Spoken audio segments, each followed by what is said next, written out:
O problema nosso, ô Rodrigo, é que é tudo no CPF, cara. E é isso que me deixa puto. Porque é o seguinte, o policial, ele tá sem condições de trabalho. E faço a ressalva aqui, ó, não tem corporativismo, não tô defendendo o policial. Mas vamos entendendo, né, o que aconteceu.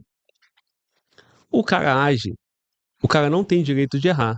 Se ele não tem o direito de errar, ele tem que ter condições de controlar o medo dele. Ele tem que ter uma viatura que ele sabe que ele não vai morrer. Que ofereça proteção blindada. Uma viatura blindada. Ele tem que estar em superioridade. Sim. Ele tem que atuar mecanismo de sistema de câmeras para ele monitorar, para ele rastrear a placa logo. Sim. Ele tem que ter outros meios, porque se for só na abordagem, no Rio de Janeiro, que tem bonde e dentro de um carro tem 5 fuzis, o camarada vai estar numa tensão absurda. Sim. Se ele já passou aperto durante o dia dele todo de serviço, é porque essa cidade, esse estado e essa polícia não dá meios para que aquele CPF que está ali fardado faça o trabalho dele. E aí, quando o cara erra, tudo no CPF, o cara vai sofrer um lixamento pela imprensa, vai ser expulso, vai ser preso, porque a lei vai alcançar ele. E a imprensa vai cobrar covardemente a prisão desse policial, porque hoje eu vi uma jornalista, que eu muito admiro, dizendo, esses PRFs estão soltos. Olha só, deixa eu te explicar para essa jornalista que você responde em liberdade, tá? Responder preso é exceção, né? Você responde preso para garantir a aplicação da lei penal, não é isso? Não é o que diz a prisão preventiva, né? Para garantir a aplicação da lei. Então essa jornalista desse grande jornal, ela é tão assim, digamos assim, tão imbecil que ela cobra a prisão desses policiais. Mas esses policiais não têm que responder em liberdade. A lógica é a liberdade, se for condenado. Mas você tem toda a razão. O Glauber, algumas vias expressas do Rio de Janeiro que passam bondes, eu diria para você que não é justo, é covarde a corporação manter uma viatura no ponto base. Ou mantém um comboio de 3, 4 viaturas com 12 homens, em condições de agir, ou cara. não coloca ninguém. O que eu estava te dizendo é o seguinte, esse CPF vai ser destruído, né? Vão acabar com o cara, ele errou, de fato, e vai ter outro CPF para errar no futuro. Ou é o primeiro erro que acontece desse? Não. E vão acontecer outros por quê? Porque o cara está em condições desfavoráveis, tanto mental, de equipamento, física, sobrecarga. A cidade é extremamente perigosa, o prefeito não coloca as placas de sinalização, a barricada não é retirada, os caras ficam passando de bonde de uma favela para outra. Se a polícia prender, o juiz não vai decretar a prisão preventiva porque ele diz que não é emergência. Então, exato. Então, assim, cara, esse CPF individualmente fez uma análise do ambiente errada, errou, ele apertou, ele puxou o gatilho, ele provocou a morte? Beleza. Agora, vamos deixar condições favoráveis para que o outro CPF novamente tire a vida de alguém? Porque o tempo todo está acontecendo, então não é só aquele cara ali. A PRF não faz nada, o governo federal não faz nada, a prefeitura não faz nada, o judiciário não faz nada, ninguém faz nada. Aí é o seguinte, é só escolher um para Cristo e toca a vida. Esse é o problema. Passa 20 anos, outras famílias vão chorar, porque vão ter erros desse tipo. E nós começamos o podcast, Rodrigo, falando que a jovem que entrou na comunidade, o cara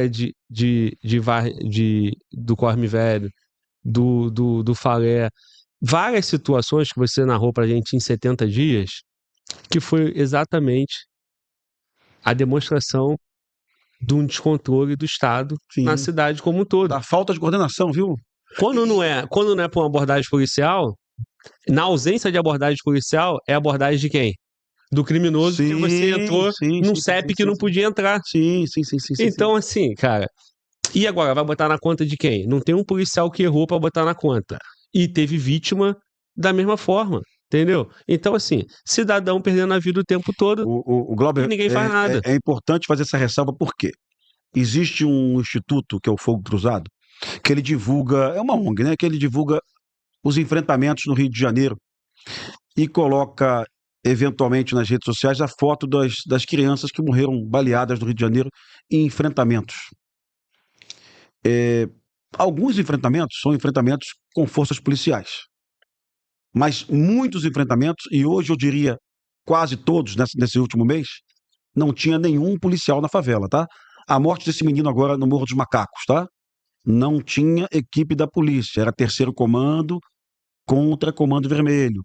A morte de um menino também no Complexo do Alemão na semana passada, no Natal. Não tinha nenhum policial na favela. Era comando vermelho, executando um pai de família, a mando da mãe, que foi pegar o menino para um passeio. Acho que foi mais ou menos essa dinâmica, né? A mãe foi reclamar com os bandidos da Boca de Fumo que o pai maltratava ela e a solução do comando vermelho foi metralhar o carro e o menino morreu dentro do carro, né?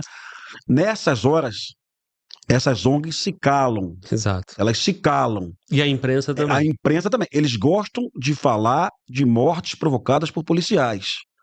Mortes provocadas por facções, elas como se não existissem. E hoje é o número mais expressivo. Esses últimos casos que eu relatei aqui são casos onde não tinha nenhum policial na rua. A Polícia Militar, a Polícia Civil, a Polícia Rodoviária Federal fazem parte do problema, sim, mas também fazem parte da solução. E o bandido sempre faz parte do problema.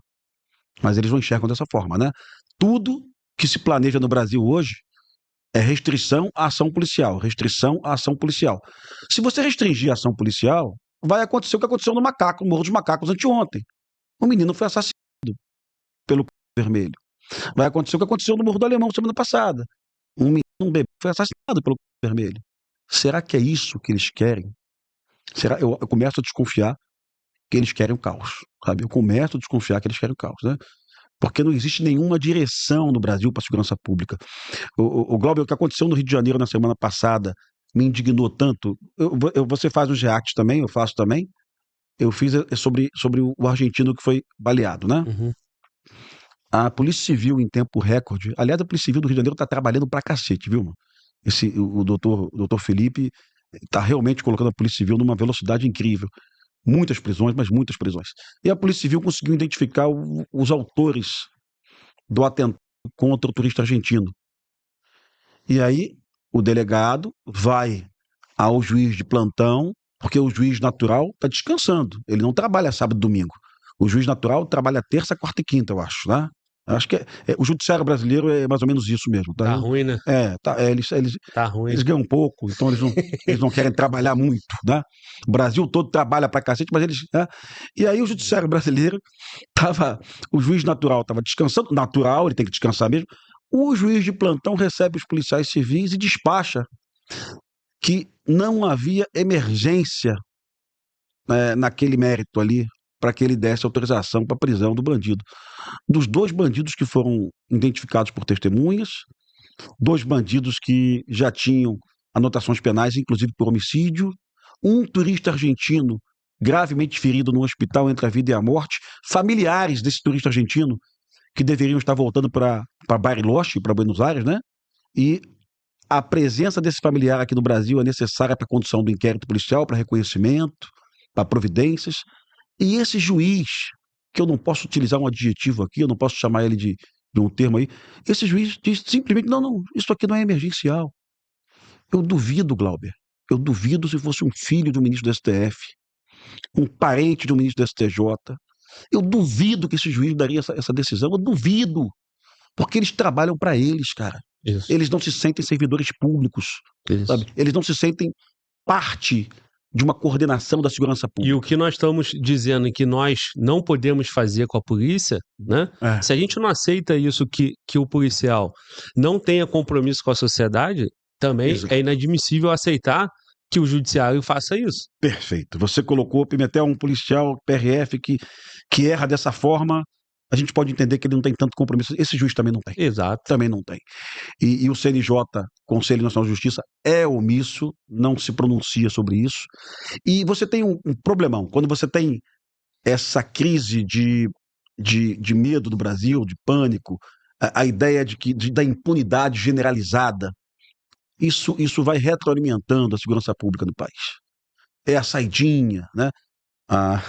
Na semana passada, eu tenho uma mágoa com a saidinha, Eu tive com o Derrite uma vez, lá no Flow, né? Pouco depois que eu fui contigo, lá no Igor.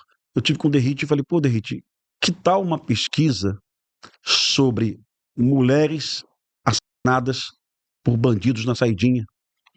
Porque naquele ano específico, pode ser que não tenha ocorrido de novo, mas naquele ano ocorreu, 3 mulheres foram assassinadas por presos na saidinha. Porque a mulher tinha arrumado um outro marido, tinha arrumado um namorado, e o bandido se sentiu traído e matou a companheira. Né? Era uma boa pauta para as feministas, né? O que elas acham de uma mulher ser assassinada por um companheiro na saidinha? Mas anteontem, perdão, na saidinha, um preso matou um bebê de 1 mês, cara. Faz 1 mês. Se isso não é argumento para o Brasil repensar a saidinha, nada mais é argumento. Nada mais é argumento. O cara estava preso, ele sai da cadeia para matar um bebê de 1 mês.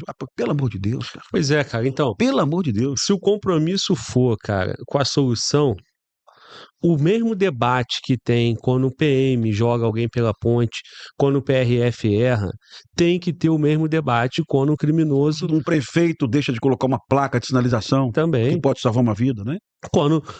Porque assim, cara, quando a morte vem de um CPF que errou e usa uma farda, acabar com a vida dele não resolve o problema. Tem que ter justiça, o cara tem que responder, tem que ser excluído. Só que para resolver o problema... Sim, mas para resolver o problema, porque é o seguinte, cara, o contexto desse PRF induziu ele ao erro e ele fez a cagada. Sim. Beleza. Sim. Bater no PRF, demitir ele, vai dar uma resposta para a família, mas não vai responder, não vai resolver o problema da cidade. Sim. Então, assim, quando tu vê a imprensa e você vê o governador, ou no caso da PRF, cara, o presidente da República, né, que é a autoridade máxima dessas polícias, isento do debate, isento da crítica, o que vai acontecer? É o que eu estava te colocando. E para retomar esse ponto, outros PRF vão errar no futuro, igual nos últimos 20 anos, vários erraram. Sim. Outros PMs vão errar e a violência vai continuar. As pessoas vão continuar perdendo a vida entrando em comunidade errada, porque entrou num CEP que não podia, e um monte de coisa vão continuar acontecendo. Então, assim, cara, você falou, parece, eu tô começando a acreditar que querem o caos. O caos já existe, né? Parece, né, cara, que esses últimos 30 anos aí, cara, se tem uma coisa que tá funcionando no Brasil, uma empreitada que funciona, bem sucedida, é a empreitada do caos. Porque nos últimos 30 anos é o que nós temos. O Glauber, tudo gera caos, né? Nesse evento na UERJ, eu vi famílias indignadas de vítimas de erros policiais, né? Famílias sinalizando que tiveram entes queridos mortos em confrontos com a polícia, que não eram bandidos, tá? Estavam passando na rua e foram vitimadas com uma bala perdida, tá? Por negligência, imperícia ou imprudência do agente da lei. Tá? E aí, Glauber, eu lembro de um fato no Rio de Janeiro. Até 96, Glauber, quem julgava policiais militares que praticavam homicídios dolosos no Brasil em serviço era a Auditoria Militar Estadual, a AJMERD. Assim como quem julgava policiais militares em São Paulo que praticavam homicídios em serviço era a Auditoria Militar de São Paulo. Então, até 96, a lei dizia, né, que crimes, homicídio doloso praticado por policial, quem julgava eram os pares no Conselho Especial de Justiça. Naquela época, Glauber, vários policiais no Brasil, na Bahia, Rio Grande do Sul, Santa Catarina, Paraná, Rio de Janeiro, vários policiais foram condenados pela prática de homicídios. Depois que você retira da Auditoria Militar, Glauber, e passa para o Tribunal do Júri, não tem mais policial condenado, não. Os tribunais do júri do Brasil são lá sorteados, né? Representam a sociedade brasileira, que quase sempre é conservadora, é dono de uma lotérica, é dono de um açougue, é dono de uma banca de jornal, é um taxista, ele odeia bandido. E quando ele senta lá no júri que ele vai julgar um policial, ele pensa como nós. Calma aí, Esse cara não acordou para matar ninguém inocente na rua. Isso aconteceu por falta de preparo, porque o Estado não deu amparo, não deu treinamento, sabe? E o tribunal do júri inocenta esse policial.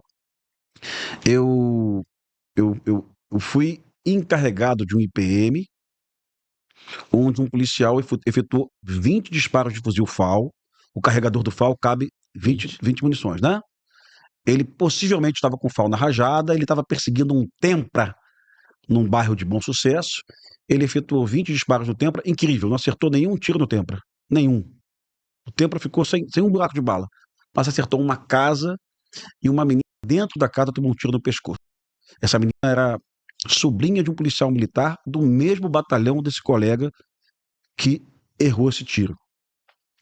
E, Glauber, é uma coisa que nós tínhamos na PM, eu não sei se existe ainda, caderneta de tiro. Você vai na reserva de armamento e você pedia a caderneta de tiro do policial, como se fosse uma caderneta de salto. Você registra até o salto para queda e tal. O policial, pasmem, ele nunca tinha utilizado o fuzil em treinamento na carreira dele. Ele tinha 10 anos de polícia e em momento algum na vida policial dele, ele teve sequer uma aula com FAL. Porque o FAL chegou na Polícia Militar na década de 90, final de 90, talvez em 97, 96 o FAL chegou. Então o policial tinha um MD2, que era um fuzil que não dava rajada, tá? Era um fuzil, era uma adaptação do FAL no calibre 5,56. Mas o FAL mesmo, o BOP recebeu primeiro para a FAL, depois os batalhões começaram a receber o FAL velho. E eu falei com a promotora na época, falei, promotora, esse jovem aqui, esse jovem policial, que errou o tiro, que de alguma forma tentou socorrer a menina, que foi uma tragédia.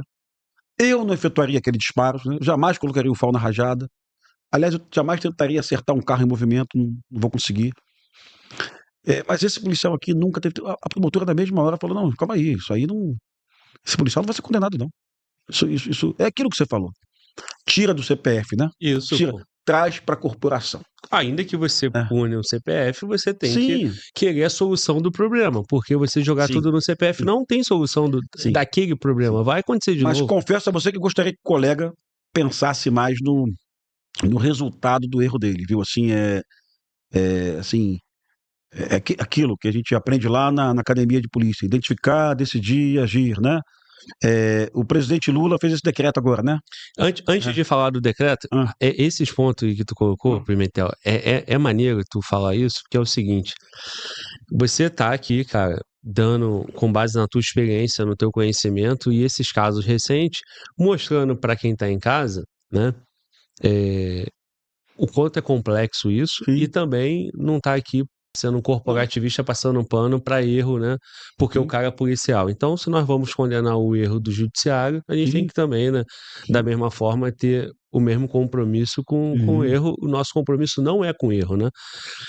Porém, cara, quando tu fala de um cara tá 10 anos, ele não teve um treinamento. Durante 10 anos, quantas vezes o Estado do Rio de Janeiro ou a instituição Polícia Militar do Rio de Janeiro pegou aquele fuzil e colocou na mão dele? Vai pra rua. Defenda a sociedade. Vai pra rua. Defenda a sociedade. Vai pra rua. Milhares de vezes. Quantas chances de ter um erro desse, né? E de ter uma vítima foi dado para que alguém perdesse a vida? Então, assim, cara, é responsabilidade do cara?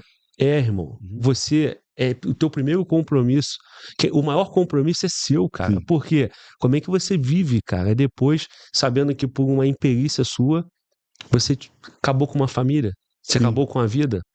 Então, assim, mas a Polícia Militar, o Estado do Rio de Janeiro tem que ter responsabilidade agora. Não dão treinamento, não dão viatura, não fazem reciclagem, não colocam efetivo, não coloca nada, irmão. E aí, vamos lá, deu polícia pros leões. Acabou. Tem quantos policiais desse aí para cometer o mesmo erro nos próximos meses, nas próximas semanas? Lógico. O Glauber, hoje em dia, a gente dispõe de tecnologia para colocar o policial num ambiente com projeção de imagens, né? Para que ele possa participar daquele processo decisório do tiro, né? Como eu te falei, você coloca o policial num simulador e vai projetar uma imagem de uma rua, de uma avenida, de um beco de favela, de uma agência bancária, de um shopping center, né? E você vai ver o suspeito transitando. O BOP já tem essa ferramenta, viu? Aliás, a Polícia Civil também tem essa ferramenta lá na cidade da polícia. E muitas das vezes não é pegadinha do malandro, não é para humilhar e constranger. Muitas das vezes os policiais convidam promotores e juízes para que eles participem desse treinamento.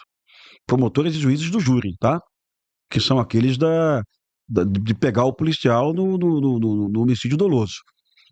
E, repito, não é para causar constrangimento, é para o juiz perceber o quanto é difícil. Você está num beco à noite e você demora quanto tempo para identificar se é um guarda-chuva ou se é um fuzil? Perfeito. Você está num beco à noite e você tem sua atenção desviada pelo morador que passa na sua frente, né? E acontece o tempo todo isso, né? Quantas vezes, assim, acho que foi a minha primeira operação da Providência, eu deixei de atirar porque tinha gente na frente. A PM do Rio, em 1983, há mais de 25 anos, perdão, há mais de 30 anos, a PM do Rio lançou uma nota de instrução chamada NI 010, onde a PM dizia: você só pode atirar se você tiver capacidade para atirar, se você tiver com treinamento em dia, se você tiver a legalidade para atirar, se o tiro for legal, ou seja, repelir injusta agressão atual e iminente, e se você tiver oportunidade, se a rua não estiver cheia. Ou seja, muito antes do Lula perder o tempo dele precioso elaborando um decreto, em 2024? Em 2024, a PM do Rio já tinha feito a nota de instrução 010/83, dizendo para o policial 41 anos. Quando você pode utilizar arma de fogo. Tá? Não é só na legalidade, não, meu amigo, é na oportunidade. E também não é só na oportunidade, é na sua habilidade, sabe? Repito, eu posso ter a legalidade, agora, mas não dá, a rua está cheia. E é isso que o BOP faz hoje. Se você for assistir um treinamento do BOP hoje, ou então do time de resgate do DEPEN, ou então do time da Polícia Civil, da Coordenadoria de Recursos Especiais, o policial vai aprender a atirar em ambiente confinado, vai aprender a atirar sobre muito estresse, e ainda assim pode acontecer uma cagada, né? Você treina o tempo todo para não acontecer cagada, mas ainda assim ela pode acontecer. No final de 10 anos vai acontecer. A rua vai estar cheia, o projétil vai perfurar a parede, vai acertar um menino dentro de uma casa, né?